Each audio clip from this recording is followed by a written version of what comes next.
નમસ્કાર મિત્રો, જય હિન્દ, જય Bharat. World in box academy પર આપ સૌ વાલા દોસ્તોનું હાર્દિક સ્વાગત છે.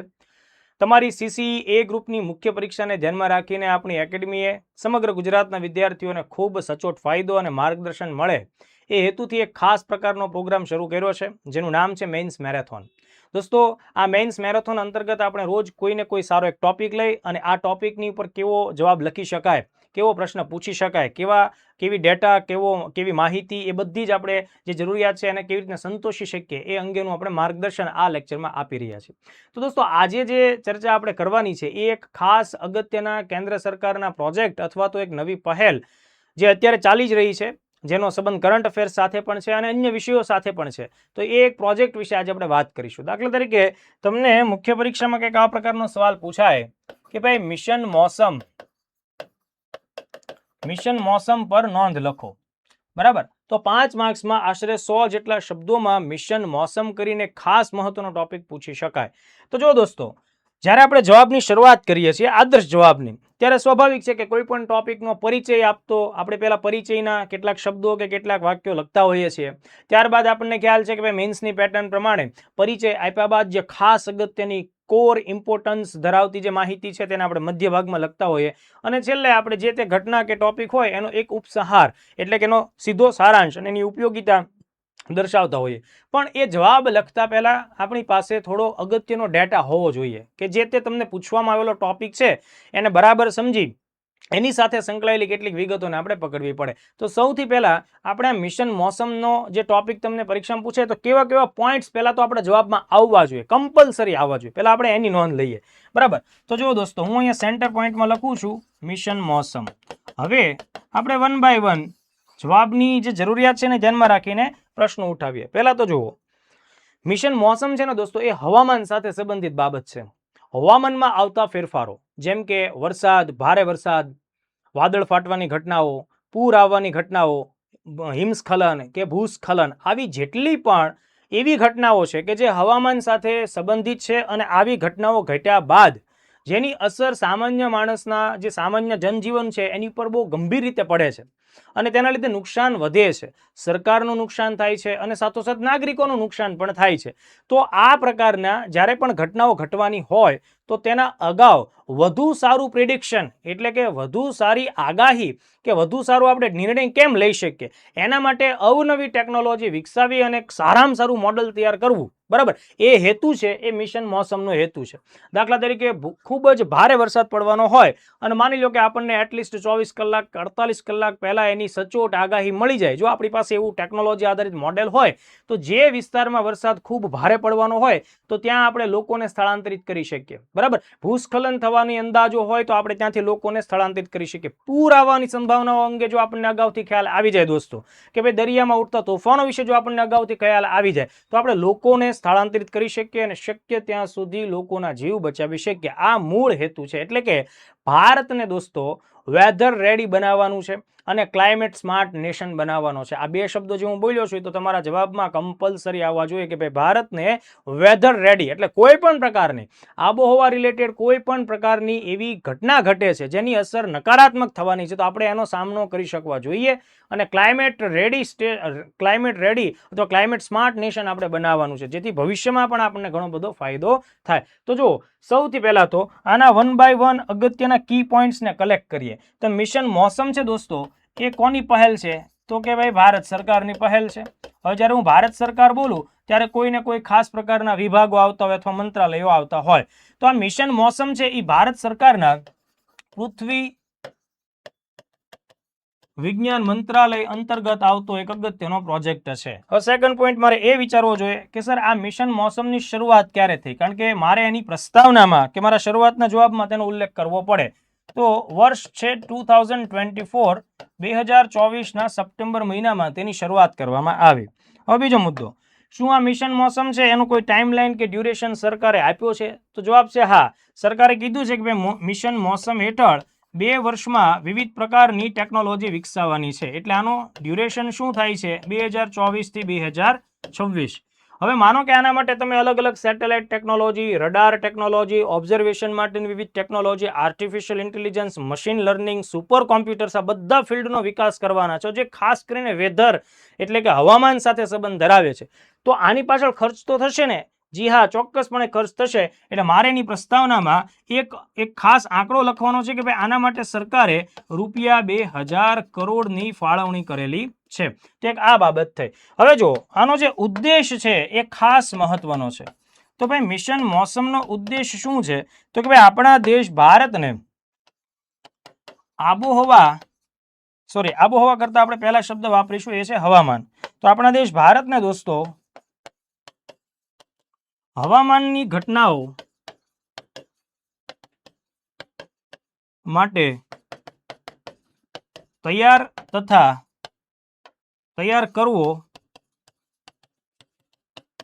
તથા ક્લાઇમેટ એટલે લાંબા ગાળાનું હવામાન, એટલે જેને આપણે આબોહવા કહેતા હોય, ક્લાઇમેટ સ્માર્ટ દેશ બનાવવો. હવે તમને એમ થશે કે સર શું આ ક્લાઇમેટ સ્માર્ટ આવો શબ્દ, જે અંગ્રેજી શબ્દ છે, ગુજરાતીમાં વાપરી શકું? તમે ચોક્કસપણે આ પ્રકારનો શબ્દ વાપરી શકો છો, એમાં કોઈ પ્રકારનું તમારો માર્ક્સ નહીં કપાય. ક્લાઇમેટ સ્માર્ટ શબ્દનો પ્રયોગ તમે કરી શકો છો. જો દોસ્તો આ જે વર્ડ છે ને, બરાબર, આ અચૂકપણે મતલબ કે તમારા જવાબમાં 100% આ વાક્ય કે આ શબ્દોનો ઉલ્લેખ થવો જ જોઈએ.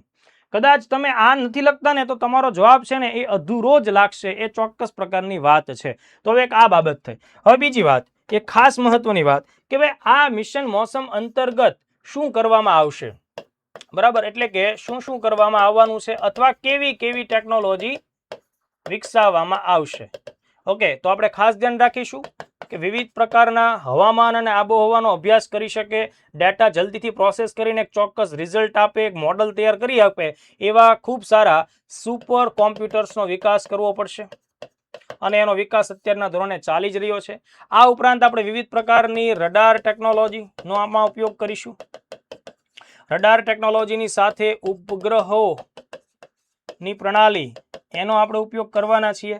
આ ઉપરાંત તેમાં આપણે દોસ્તો કૃત્રિમ બુદ્ધિમત્તાનો પણ ઉપયોગ કરીશું, બરાબર, કૃત્રિમ બુદ્ધિમત્તા અને તેની જ સાથે મશીન લર્નિંગ, બરાબર.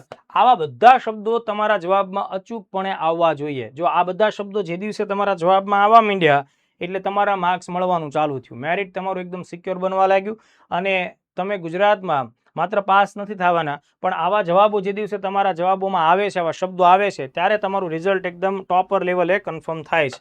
હવે મારો બીજો પ્રશ્ન એ છે, મતલબ મારે મિશન મોસમમાં એક ખાસ વસ્તુ એ લખવી પડશે કે સર તમે જણાવ્યું કે ભાઈ ભારત સરકાર અને પૃથ્વી વિજ્ઞાન મંત્રાલયની તો વાત કરી જ છે, બરાબર, પણ આને લાગુ કરવા વાળી એજન્સી કઈ છે? મતલબ કે કઈ એજન્સી અથવા તો સંસ્થાઓ સાથે મળી આની ઉપર કામ કરશે? તો સૌથી મહત્વનો વિભાગ છે એ છે ઇન્ડિયન મિટીરિયોલોજીકલ ડિપાર્ટમેન્ટ, આઈએમડી, ભારતીય મોસમ વિભાગ પણ આપણે કહીએ. દોસ્તો આ આઈએમડી બહુ જૂની સંસ્થા છે. 1875ના વર્ષમાં અંગ્રેજી શાસનકાળમાં આઈએમડીની રચના કરવામાં આવેલી. એટલે એક તો આ સંસ્થા છે. બીજું ઇન્ડિયન ઇન્સ્ટિટ્યૂટ ફોર ટ્રોપિકલ મિટીરિયોલોજી, બરાબર, આઈઆઈટીએમ, જે પૂના ખાતે આવેલી છે તે. આ ઉપરાંત નોઈડા ખાતે જે national centre for medium range weather forecasting આવેલું છે, બરાબર, એટલે એનું નામ પણ હું લખી દઉં છું, national centre for medium range weather forecasting, બરાબર. તો આ પ્રકારનું જે સેન્ટર છે, તો આ 3 એજન્સીઓના નામ આપણે ખાસ લખવા જોઈએ, બરાબર. આ 3 એજન્સીઓના નામ આપણે લખવા જોઈએ. જો દોસ્તો આટલી વિગતો જે દિવસે આપણા જવાબમાં આવે, બરાબર, ત્યારે આપણો જવાબ છે ખૂબ સારા લેવલે પૂર્ણ થયેલો કહેવાય. તો આટલી વિગત થઈ. હવે જુઓ, ચલો મેં તમને બેઝિક વિગત આપી, આનાથી શું ફાયદો થશે? તો દોસ્તો આ આખી સિસ્ટમ માની લો કે અમલમાં આવી જાય છે, એટલી આધુનિક ટેકનોલોજી આપણી પાસે આવે છે, તો એનાથી માનવ જીવનના અને અર્થવ્યવસ્થાના તમામ ક્ષેત્રોને ફાયદો થશે. કૃષિને થતું નુકસાન છે તો એને ઘણા ખરા અંશે આપણે બચાવી શકશું, અટકાવી શકીશું, બરાબર. આ ઉપરાંત સૌથી મહત્વનો મુદ્દો છે નાગરિકો છે એના જાનમાલની બચત કરાવી શકું, એને બચાવી શકશું, તેનું રક્ષણ કરી શકશું. આ ઉપરાંત રેલવે, એવિએશનનું ક્ષેત્ર છે, ડિફેન્સના ક્ષેત્રો છે, આ બધા જ ક્ષેત્રોને આપણે ફાયદો કરાવી શકશું. આયાત નિકાસ ઉપર પણ તેની ખૂબ સારી અસર થશે. એટલે આનાથી દેશના લોકોને ફાયદો થાય, દેશની અર્થવ્યવસ્થાને ફાયદો થાય અને રાષ્ટ્રના સંસાધનોને પણ ફાયદો થશે. તો આ મેં તમને વાત કરી. હવે આ આખી વાત છે, બરાબર, આ બધા મુદ્દાઓને તમે જવાબમાં કેવી રીતે કન્વર્ટ કરી શકો. હવે હું તમને આનો આદર્શ જવાબ કેમ હોય એની વાત કરી દઉં. બરાબર, એટલે જુઓ દોસ્તો, આપણે આના આદર્શ જવાબ તરફ જઈએ છીએ. બરાબર, તમે લોકો ખાસ જોઈ લો કે કેવી રીતે આપણે મુદ્દો લખતા હોઈએ. હવે જુઓ, સવાલ તમને આ પ્રકારનો પૂછાય છે કે ભાઈ મિશન મોસમ વિશે વિસ્તારપૂર્વક માહિતી આપો અથવા નોંધ લખો.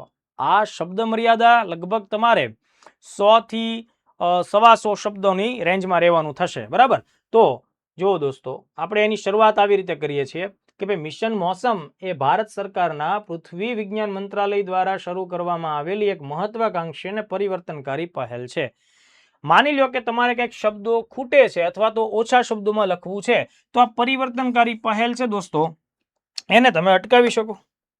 બરાબર, એ પરિવર્તનકારી શબ્દ છે એને ઓછો કરી નાખો. ઓકે, આને તમે કાપી શકો છો કારણ કે તમે મહત્વાકાંક્ષી લખ્યું છે. પછી પ્રસ્તાવના આગળ શું લખીએ છીએ? સપ્ટેમ્બર 2024માં મંજૂર થયેલા મિશનને યુનિયન કેબિનેટે 2 વર્ષ એટલે કે 2024-26 માટે રૂપિયા 2000 કરોડના ખર્ચે મંજૂરી આપી છે. અને આ મિશનનું જે મુખ્ય લક્ષ્ય છે એ ભારતને હવામાન માટે તૈયાર અને આબોહવા પ્રત્યે જાગૃત રાષ્ટ્ર એટલે કે weather ready and climate smart દેશ બનાવવાનું છે. આ એકદમ પરફેક્ટ આની પ્રસ્તાવના થઈ ગઈ. બરાબર, આટલા મુદ્દા આપણે લખી લીધા એટલે આપણો જવાબ એકદમ મતલબ માર્ક્સ આપે એવો એકદમ ટુ ધી પોઈન્ટ રેડી થઈ ગયો. કારણ કે આમાં આપણે શું શું લખ્યું કે જો પૃથ્વી વિજ્ઞાન મંત્રાલયનો ઉલ્લેખ થઈ ગયો, શરૂઆત ક્યારે થઈ એ ડેટા આમાં સમાવેશ પામ્યો, કેટલા સમયગાળા માટે છે એની વાત કરી છે, કેટલા રૂપિયાની સરકારે મંજૂરી આપી એનો પણ સમાવેશ થયો, અને ખાસ તો જે ખાસ મહત્વની વાત છે એનો લક્ષ્ય શું છે તો કે ભાઈ weather ready and climate smart nation બનાવવું એ એનો લક્ષ્યાંક છે. હવે જુઓ, આ જવાબમાં આ પ્રસ્તાવના થયો. મુખ્ય ભાગ તરફ આગળ વધો તો જુઓ, મિશન મોસમના મુખ્ય ઘટકોમાં અવલોકન વ્યવસ્થાનું વિસ્તરણ અને અપગ્રેડેશનનો સમાવેશ થાય. અવલોકન વ્યવસ્થા એટલે ઓબ્ઝર્વેશન સિસ્ટમ. ઓબ્ઝર્વેશન સિસ્ટમ હું બોલું એટલે એમાં તમામ પ્રકારની વિગતોનો સમાવેશ થાય. રડાર ટેકનોલોજી આવી જાય, ટેલિસ્કોપ ટેકનોલોજી છે એનો સમાવેશ થઈ જાય, સેટેલાઇટ ટેકનોલોજીનો સમાવેશ થાય, વિવિધ પ્રકારના સેન્સર્સ હોય બધાનો સમાવેશ થાય. એટલે એમાં એને વધારો કરવો અને એનું અપગ્રેડેશન કરવું. હાઈ પરફોર્મન્સ કોમ્પ્યુટિંગ ક્ષમતાનો વિસ્તાર, એનો મતલબ શું થાય? સુપર કોમ્પ્યુટિંગ ક્ષેત્રનો વિકાસ કરવો, યુનિફાઈડ અર્થ સિસ્ટમ મોડલ વિકસાવવું, આર્ટિફિશિયલ ઇન્ટેલિજન્સ અને મશીન લર્નિંગનો ઉપયોગ કરવો, હવામાન સંશોધન અને વરસાદનું વધુ સચોટ પૂર્વાનુમાન, તેમજ આત્યંતિક હવામાન ઘટનાઓ એટલે કે જે રેર હોય, જે એક્સ્ટ્રીમ હોય, બરાબર, જેમ કે વરસાદ, તોફાન, દુષ્કાળ વગેરે, એના માટે વહેલી ચેતવણી પ્રણાલી અર્લી વોર્નિંગ સિસ્ટમ ડેવલપ કરવી, બરાબર, એવી પ્રણાલીઓનો સમાવેશ થાય. હવે આના માટે જે સંસ્થાઓ જવાબદાર છે એનો પણ આપણે ઉલ્લેખ કરીએ. ઇન્ડિયન મિટીરિયોલોજીકલ ડિપાર્ટમેન્ટ એટલે કે IMD, તમે ગુજરાતીમાં પણ લખી શકો, ભારતીય મોસમ વિભાગ, Indian institute for tropical meteorology IITM એનો સમાવેશ કરી શકો, અને national centre for medium range weather forecasting જેવી સંસ્થાઓ મુખ્યત્વે આના અમલમાં જોડાશે અથવા તો અમલીકરણનું કામ કરશે. તો આ મુખ્ય ભાગ થઈ ગયો. મુખ્ય ભાગમાં તમે ટેકનોલોજી, સંસ્થાઓ, બરાબર, અને એક્સ્ટ્રીમ કન્ડિશનનો ઉલ્લેખ કર્યો છે. હવે લાસ્ટમાં આપણે એનો ઉપસંહાર, એનો સારાંશ કેવો દઈએ? સારાંશ મોટાભાગે પોઝિટિવ જ આપણે દેવાનો છે. તો આ મિશન આબોહવા પરિવર્તનની અસરોને ઘટાડવા, કૃષિ અથવા તો વિનાશકારી કોઈ ઘટના થાય તો એનું વ્યવસ્થાપન કામગીરી, આર્થિક વિકાસમાં મદદ કરશે અને દેશને વૈશ્વિક સ્તરે હવામાન અને આબોહવા સેવાઓમાં અગ્રેસર બનવા તરફ લઈ જશે. તો જો આ બધા મુદ્દાઓ છે બહુ મહત્વના છે. તમે અહીંયા એન્ડિંગમાં કે ભાઈ વિકસિત ભારત લક્ષ્યાંક 2047 છે એને પણ આ મિશન સપોર્ટ કરશે. જો વિકસિત ભારત મિશનનો પણ આપણે ખાસ ઉલ્લેખ કરી જ દેવાનો, એટલે એ વાતનો સમાવેશ આપણે અચૂકપણે કરીશું. તો આઈ થિંક કે આ આખો ક્વેશ્ચન બહુ જ IMP છે અને તમને લોકોને સમજમાં આવ્યો જ હશે. દોસ્તો, વર્લ્ડ ઇન બોક્સ એકેડમી તમને ખૂબ સારા આવા પ્રયત્નોથી મદદરૂપ થવાનો પૂરો પ્રયત્ન કરે છે. CCAની પરીક્ષા ખાસ મહત્વની હોય, તમે એકદમ ગંભીરતાથી તેની તૈયારી કરજો. આગામી 16મી જુલાઈથી world in box academy Gandhinagar ખાતે CCA ગ્રુપની સ્પેશિયલ બેચ પણ શરૂ થવાની છે. એના વિશે પણ તમે સંસ્થામાં રૂબરૂ આવીને અથવા તો ફોન દ્વારા પણ સંપર્ક સાધી શકશો. એ બેચ ઓનલાઈન અને ઓફલાઈન બંને મોડ ઉપર ચાલવાની છે. તો આવા જ નવા ટોપિક સાથે ફરી પાછા મળીએ છીએ. જય હિન્દ, જય ભારત.